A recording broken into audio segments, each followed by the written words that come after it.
नमस्कार साथियों। आप सभी का एबीवी लर्निंग हब के ऑनलाइन प्लेटफॉर्म पर एक बार फिर से हार्दिक स्वागत है। तो अपने पिछली कक्षा में हमने एक नया चैप्टर अपना शुरू किया था। उस चैप्टर का नाम था अम्ल, क्षार और लवण। और कल की क्लास में हमने बड़े ही विस्तार से पढ़ा था कि अम्ल क्या होते हैं, क्षार क्या होते हैं।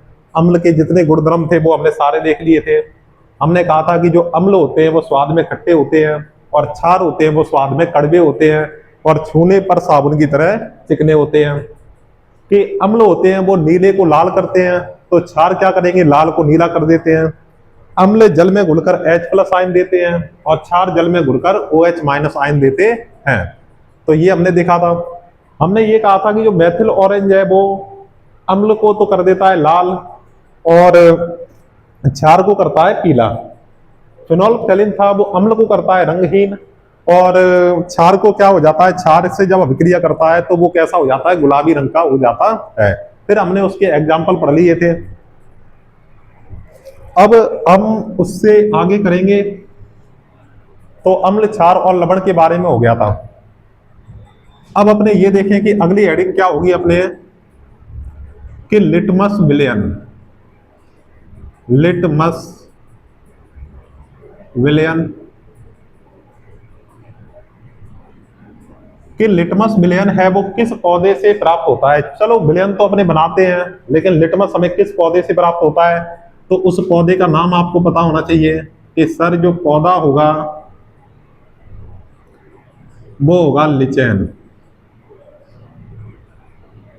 और लिचेन को अपने क्या बोलते हैं हिंदी के अंदर, लाइकेन बोलते हैं, लाइकेन। और इसको अपने क्या, LICHEN। तो इसको लाइकेन भी बोल सकते हैं और इसको लिचेन भी बोल सकते हैं।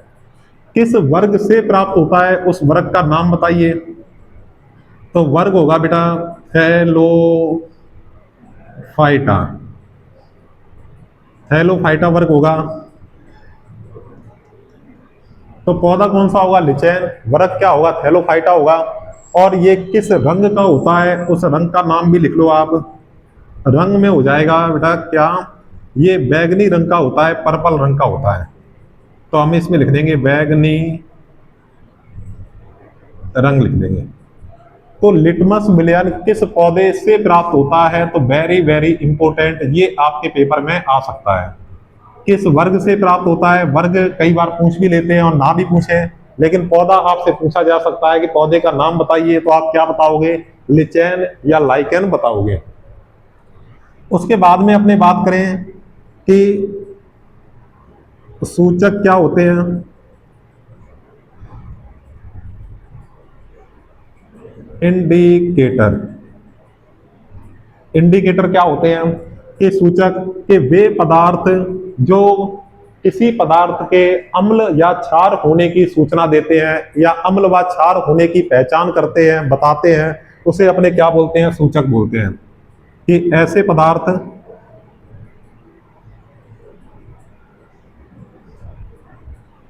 जो अम्ल व क्षार की पहचान कराते हैं, सूचक कहलाते हैं। सूचक कहलाते हैं। कि जो अम्ल व क्षार की सूचना करवाते हैं या पहचान करवाते हैं उनको अपने क्या बोलते हैं, सूचक कहते हैं। तो इसमें कई प्रकार के सूचक होते हैं, इनके उदाहरण पढ़ें। तो अपने फर्स्ट जो सूचक होगा उसका नाम है प्राकृतिक। प्राकृतिक सूचक। कि प्राकृतिक का मतलब कि ऐसे पदार्थ जो हमें प्रकृति से मिलते हैं, प्रकृति से हमें सीधे प्राप्त हो जाते हैं, उनको अपने क्या बोलते हैं, प्राकृतिक सूचक बोलते हैं। क्या बोलेंगे उनको बेटा, प्राकृतिक सूचक बोलेंगे। तो ऐसे पदार्थ कौन कौन से होंगे, जैसे मैं बात करूं एक नंबर पे कि सर हल्दी, दो नंबर पे लाल पत्ता, गोभी। 3 नंबर पे अपने बात करें हाइड्रेजिया, हाइड्रेजिया। 4 नंबर पे पेटूनिया, पेटूनिया हो जाएगा।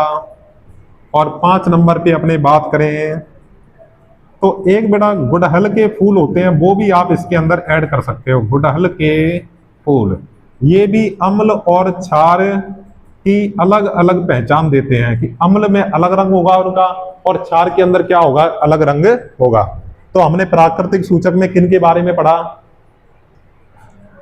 प्राकृतिक सूचक कौन कौन से हैं कि 1 नंबर पे अपने बात करें हल्दी, 2 नंबर पे लाल पत्ता गोभी, 3 नंबर पे हाइड्रेजिया, उसके बाद में पिटोनिया, फिर हमने कहा गुड़हल के फूल होंगे।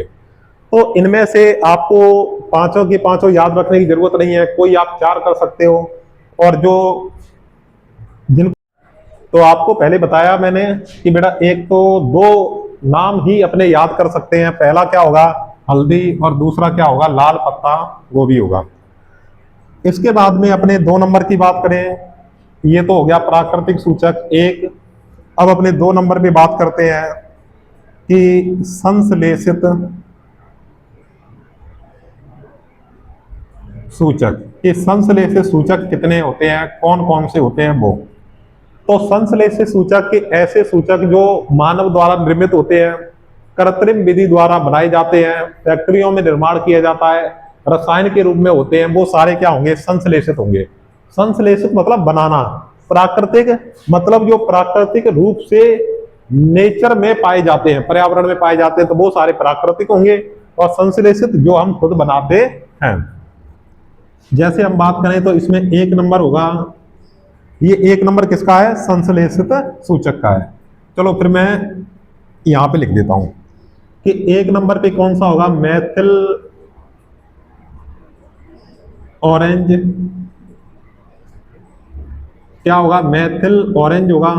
और 2 नंबर पे अपने बात करें, एक होगा बेटा फिनोल्फथैलीन, फिनोल्फथैलीन होगा, फिनोल्फथैलीन होगा। तो संश्लेषित सूचक है मुख्य रूप से 2 ही होते हैं, कौन कौन से, एक तो मैथिल ऑरेंज और एक होता है फिनोल्फथैलीन। अब अपने 3 नंबर पे बात करें, आप इसके नीचे लिखते जाओगे कि 3 नंबर पे होता है बेटा गंधीय सूचक, कि जिनकी गंध ही अम्लता और क्षारता का पता लगा देती है। अम्ल में अलग प्रकार की गंध होगी और क्षार में बेटा अलग प्रकार की गंध होगी। तो गंधीय सूचक में कौन कौन से आएंगे, एक तो अपने बात करें फर्स्ट नंबर पे प्याज, सेकंड नंबर पे हो जाएगा लाल, सॉरी चलो ये भी ठीक है, लौंग का तेल, लौंग का तेल होगा। अगर 3 नंबर पे अपने देखें तो वो होगा वेनिला। वेनिला क्या होता है, आप आइसक्रीम वाली शॉप पे जाते होगे या रेडी पर आप जाते हो, ठीक है, तो आप ये कहते हो कि मुझे वेनिला फ्लेवर चाहिए, वेनिला फ्लेवर चाहिए। तो वेनिला क्या है कि ये एक फ्लेवर का ही नाम होता है, इसके क्या गंध वेनिला टाइप की होती है। तो जो फ्लेवर वेनिला होगा वो किसका उदाहरण होगा, अपने कहेंगे गंधीय सूचक का होगा। तो एक बार आप इसको लिख सकते हो या इसका स्क्रीनशॉट ले लो। तो आपने ये लिख लिया होगा।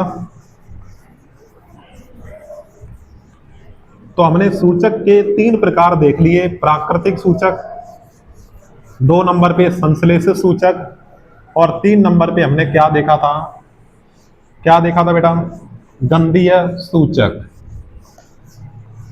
तो उनके बारे में हमने देख लिया। तो अपने जो अगली हेडिंग होगी, चलो एक क्वेश्चन में लिखता हूं आपको, उसका जवाब देना है कि पीतल या तांबे के बर्तन में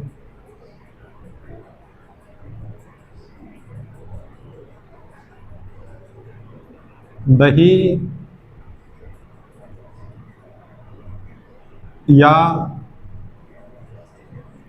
खट्टे पदार्थों को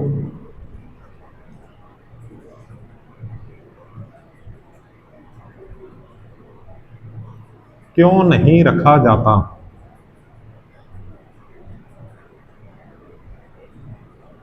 रखा जाता। आपने भी घरों में अक्सर देखा होगा, अपने घरों में ही देखा होगा आपने, कि जो दही है उसे कभी भी अपने धातुओं के पात्र में नहीं रखते। ये धातु बोले तो पीतल भी एक प्रकार से धातु हो गई, या अपने तांबे के हो गए बर्तन, ये भी धातु से मिलकर धातु होती है, ये भी तांबा। तो इन बर्तनों में नहीं रखते अपने। कि जो अचार होते हैं उन्हें भी प्लास्टिक के पात्रों में रखा जाता है, उन्हें भी किसी धातु के पात्र में नहीं रखते। क्यों नहीं रखते? तो उसका अपने आंसर आज पढ़ेंगे। क्योंकि जो पीतल और तांबा होता है वो धातु होगी, और दही होता है वो खट्टा होगा, तो वो अम्ल। क्योंकि जो खट्टे पदार्थ होते हैं वो अम्ल होते हैं, कि जब धातु अम्ल के साथ में अभिक्रिया करती है तो विषैले पदार्थ का निर्माण करती है, जो हमारे स्वास्थ्य के लिए क्या होते हैं? हानिकारक होते हैं। इसलिए हमें पीतल या तांबे के बर्तन में दही या खट्टे पदार्थ को नहीं रखना चाहिए। पीतल या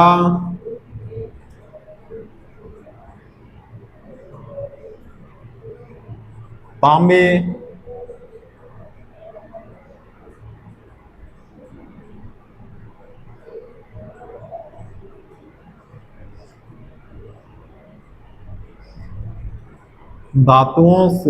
धातुएं पीतल या तांबे धातुएं होती हैं। क्या होती है बेटा? धातुएं होती हैं। जबकि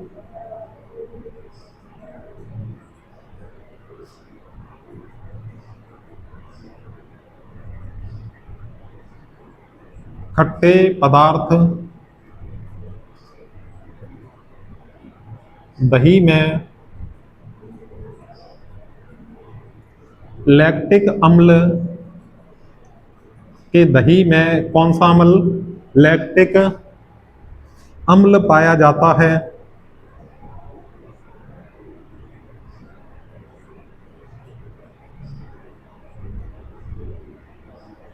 जब धातु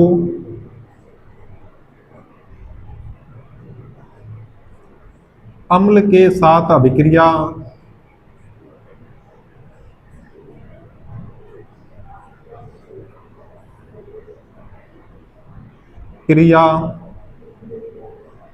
करती है तो खट्टे पदार्थ का निर्माण होता विषैले पदार्थ का निर्माण होता है। विषैले पदार्थ का निर्माण होता है,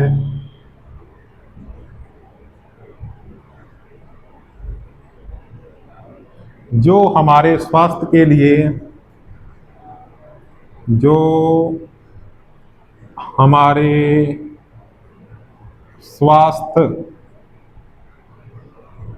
स्वास्थ्य लिख देते हैं, स्वास्थ्य के लिए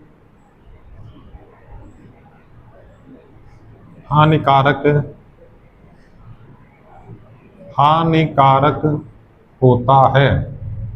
जो हमारे स्वास्थ्य के लिए क्या होता है बेटा? हानिकारक होता है। तो सिंपल से इसको आप अपनी भी लैंग्वेज में लिख सकते हो कि पीतल क्या होती है? धातुएं होती हैं। कि पीतल या तांबे धातु है। कि पीतल या तांबा क्या होती है बेटा? धातुएं हैं या अपने धातु है। कि पीतल या तांबा क्या है? धातु है। जबकि खट्टे पदार्थ दही में लैक्टिक अम्ल पाया जाता है, कि वो तो हो गई धातु और ये हो गया अम्ल।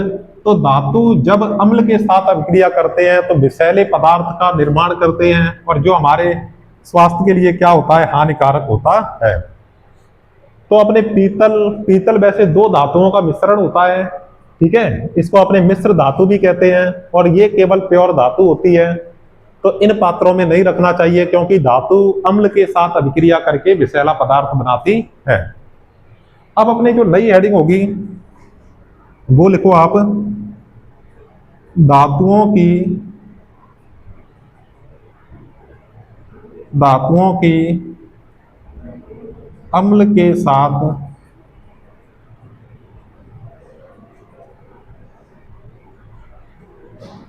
अभिक्रिया। तो आपकी जो न्यू हेडिंग होगी वो क्या होगी, धातुओं की अम्ल के साथ अभिक्रिया। कि जो धातु होती है वो अम्ल के साथ अभिक्रिया कर क्या बनाती है, तो आप ये कहोगे एक तो बनता है लवण और एक बनती है क्या, हाइड्रोजन हाइड्रोजन गैस बनती है। एक तो बनेगा लवण और एक क्या बनेगी, हाइड्रोजन गैस बनती है। तो इसका अपने एग्जाम्पल देख लेते हैं साथ में। आप अगर हिंदी में लिखना चाहो तो कैसे लिखोगे कि जब धातु अम्ल के साथ अभिक्रिया करती है तो लवण और हाइड्रोजन गैस का निर्माण करती है। तो जैसे एग्जाम्पल धातु हमने ली Zn, और Zn धातु को तो आप सभी जानते हो क्या बोलते हैं, जिंक बोलते हैं। जस्ता धातु या जिंक धातु होती है। और अम्ल के रूप में बेटा अपने लेंगे अम्लों का राजा, और अम्लों का राजा क्या होता है, सल्फ्यूरिक अम्ल। कल की क्लास में मैंने आपको लिखवा रखा है। तभी मैंने आपसे कहा था कि जितने भी मैं अम्ल के या क्षार के उदाहरण याद करवा रहा हूं वो साथ साथ में आपने कॉपी में लिख लेके वो सूत्र याद करने हैं, क्योंकि उन्हीं सूत्रों का अपने आगे से आगे प्रयोग होता रहेगा। तो धातु हमारे पास में क्या है, जिंक, और अम्ल कौन सा है, सल्फ्यूरिक अम्ल हो गया। अब इन दोनों की आपस में क्रिया होगी, और क्रिया होने के बाद में क्या बनाएंगे सर, एक तो बनेगा लवण और एक क्या बनेगी, हाइड्रोजन गैस। लवण के रूप में क्या होगा कि इसका Zn और इसका SO4, मैंने Zn की संयोजकता आपको बताई हुई है, +2 होती है, और SO4 की होती है -2। संयोजकता दोनों की बराबर होगी तो सूत्र को वैसा का वैसा लिख देते हैं कि Zn SO4। तो इसका Zn और इसका SO4 आपस में रिएक्शन करेगा तो लवण बन जाएगा कौन सा, ZnSO4। और प्लस में इसका नाम क्या होगा लवण का, आप कह दोगे सर Zn का नाम तो होता है जिंक और SO4 का नाम क्या होता है, सल्फेट। तो इसका नाम हो जाएगा जिंक सल्फेट। और प्लस में जो हाइड्रोजन गैस होगी उसको लिखते हैं अपने H2। इसको ऐसे भी लिख सकते हैं कि सर ये एरो का निशान ऊपर की तरफ क्यों है, क्योंकि H2 होती है गैस है, गैसें हमेशा ऊपर की तरफ जाती है, ऊपर की तरफ उड़ती हैं। तो इसमें क्या बनेगी कि लवण के रूप में तो बनेगा जिंक सल्फेट, और कौन सी गैस होगी, हाइड्रोजन गैस होगी।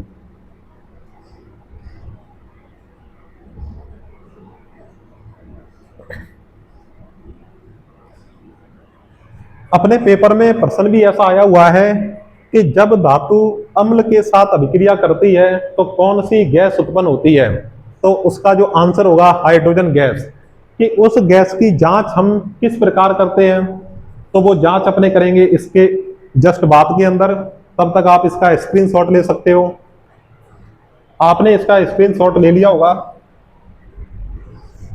अब देखो कि जब अम्ल ने धातु के साथ अभिक्रिया की तो हाइड्रोजन गैस बनी, उस हाइड्रोजन गैस की जांच है वो हम किस प्रकार करते हैं।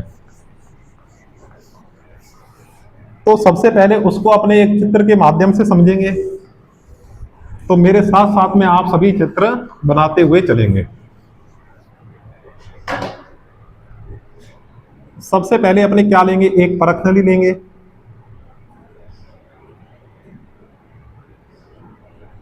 ये हमारी क्या हो गई, परख नली हो गई, और इसको हमने रबड़ के बैंड से ऐसे बंद कर दिया। और इसमें हम क्या डाल देंगे, लिक्विड डालेंगे। लिक्विड को आपको भी इसी तरीके से भरना है, डैश डैश करते हुए। और इसमें लिक्विड के अंदर ये त्रिभुज के आकार के क्रिस्टल बना देंगे।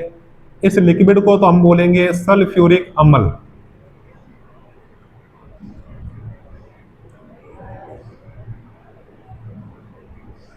और जो त्रिभुज के आकार के होंगे इनको बोलेंगे अपने, क्या होगी धातु, जिंक धातु। जिंक धातु के क्रिस्टल।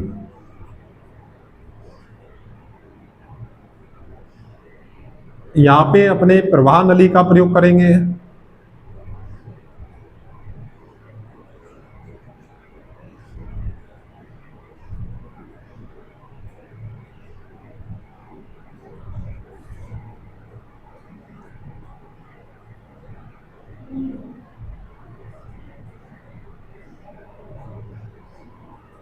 और ये हमारे पास में एक टब होगा और इसके अंदर जो हमने विलयन भरा है वो है साबुन का विलयन। किसका विलयन है ये? साबुन का विलयन हो गया ये।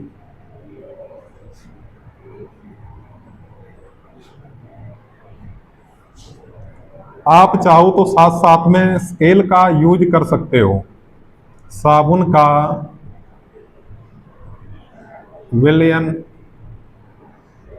और यहाँ पे जैसे ही जिंक धातु के क्रिस्टल हैं वो सल्फ्यूरिक अम्ल के साथ अभिक्रिया करेंगे तो इसमें से कौन सी गैस निकलेगी? Hydrogen gas. और हाइड्रोजन गैस जैसे ही साबुन के विलयन में जाएगी तो इसके क्या बनेंगे? बबल बनेंगे। हाइड्रोजन गैस के बुलबुले। और इन बुलबुलों के पास में जैसे ही बेटा क्या नाम है, जलती हुई मोमबत्ती ले जाएंगे।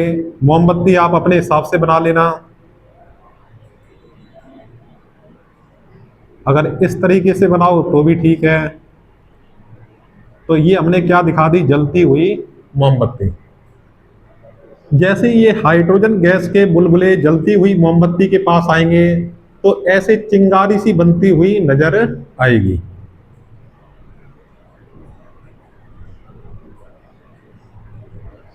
तो सबसे पहले मैं इसको लिखता हूं। ये क्या है? हाइड्रोजन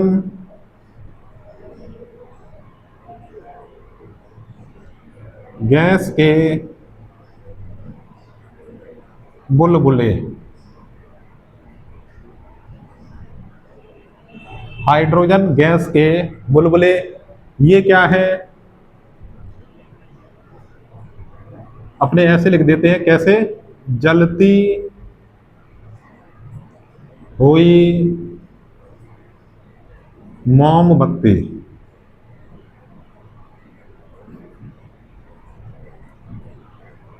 ये चिंगारी कैसी है? तो इसमें ये कहेंगे कि फट फट की ध्वनि के साथ जलती हाइड्रोजन गैस। फट फट की ध्वनि के साथ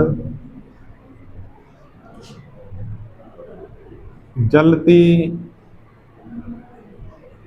हाइड्रोजन गैस।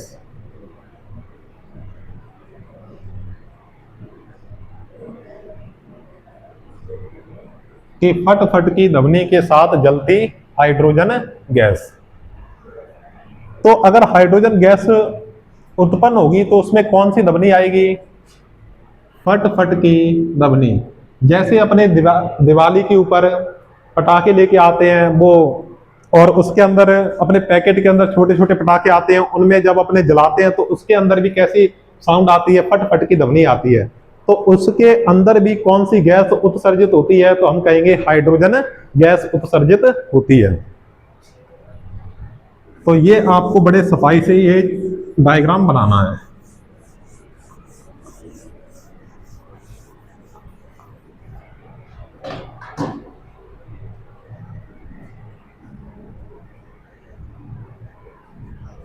इस चित्र का नाम लिख दो। धातु की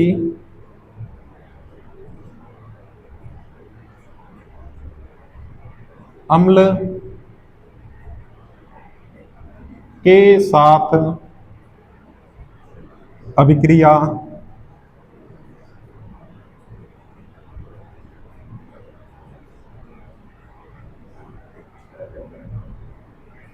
धातु की अम्ल के साथ अभिक्रिया का नामांकित चित्र। या अपने इसमें क्या लिख सकते हैं, अगर इसी को दूसरा नाम लिखना हो तो अपने क्या लिखेंगे कि हाइड्रोजन गैस की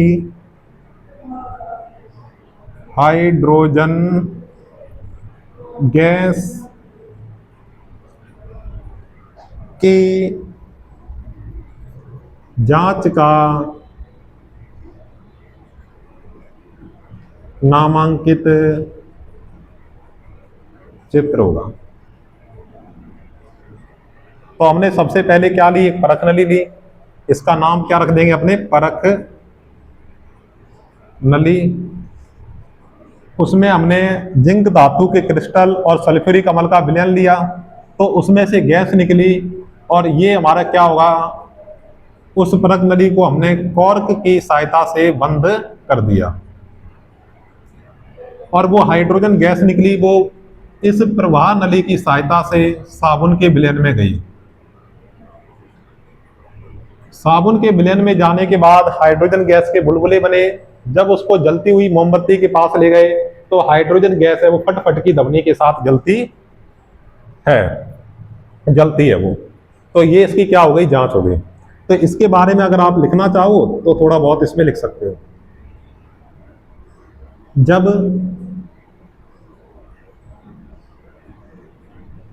अम्ल की धातु के साथ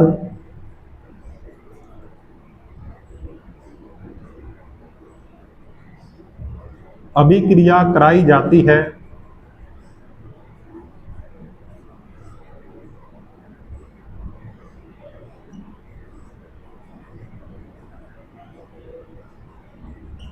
तो उत्पन्न गैस को साबुन के विलयन में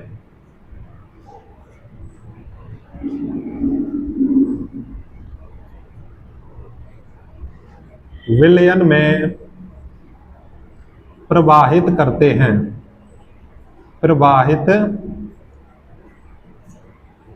करते हैं तो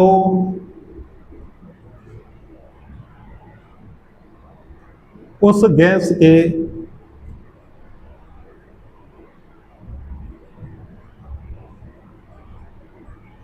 बुलबुले बनते हैं,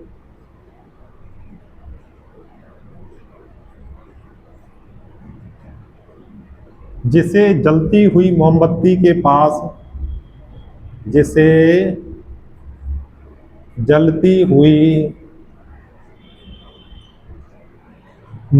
के पास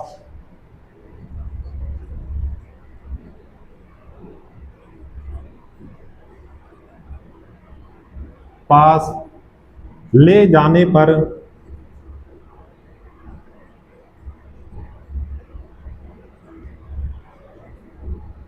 फट की ध्वनि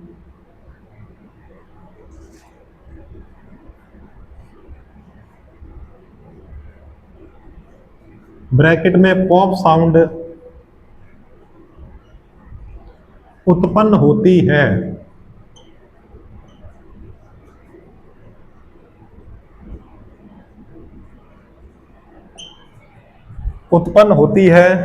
इसको मैं थोड़ा इस तरफ लिख देता हूं। अतः यह हाइड्रोजन गैस